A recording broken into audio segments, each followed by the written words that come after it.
Sebanyak 106 santri ikuti ikhtibar tahfiz Al-Quran yang diselenggarakan pengurus cabang Lembaga Dakwah Islam Indonesia Gunung Putri, Kecamatan Gunung Putri, Kabupaten Bogor pada Minggu 11 Desember 2022 kemarin. Bertempat di Pondok Pesantren Baitul Ilmi, Desa Gunung Putri, Kecamatan Gunung Putri, ikhtibar tahfiz Al-Quran ini mengambil tema menciptakan generasi unggul laim fakih, berakhlakul karimah, mandiri untuk membentuk insan profesional religius. Sementara itu, ikhtibar tahfiz ini adalah merupakan ujian untuk penyaksian hafalan Al-Quran tingkat sekolah dasar, SMP hingga SMA, dan beberapa peserta telah berhasil menghafal sebanyak 10 juz. Dan di hadapan para juri, mereka menunjukkan kemampuannya dalam hal menghafal Al-Quran. Pada awalnya dilaksanakan kegiatan ikhtibar yaitu pada tahun 2019, sebanyak 56 santri telah mengikuti kegiatan ini.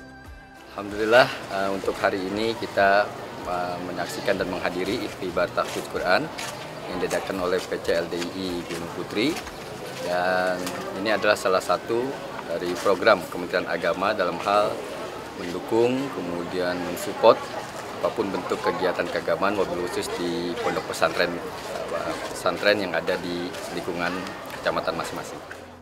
Kegiatan ini dilakukan secara berjenjang di lingkungan LDII. Karena setelah mengikuti ikhtibar tingkat PC, kelak para santri akan diikutsertakan pada kegiatan serupa di tingkat pusat, dengan capaian juz yang lebih banyak lagi. Pada praktek penilaiannya dilakukan di hadapan 3 orang dewan juri, dan para peserta melafalkan bacaan Al-Quran dengan meneruskan bacaan yang disampaikan oleh dewan juri.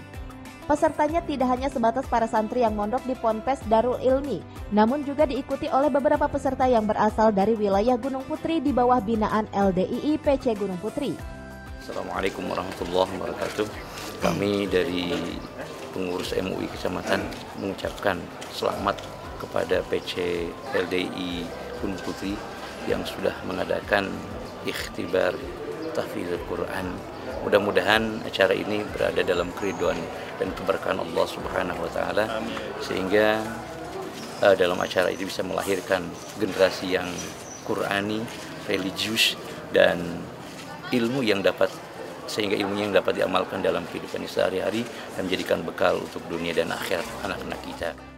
Menariknya, dalam kegiatan ini juga melibatkan elemen masyarakat lain, terutama dalam hal pengamanan. Panitia menggandeng organisasi Senkom, sebuah organisasi yang bergerak di bidang pengamanan binaan kepolisian, dan mereka terlibat secara aktif melakukan pengamanan di sekitar lokasi acara. Dari Gunung Putri, Kabupaten Bogor, Tim Liputan melaporkan.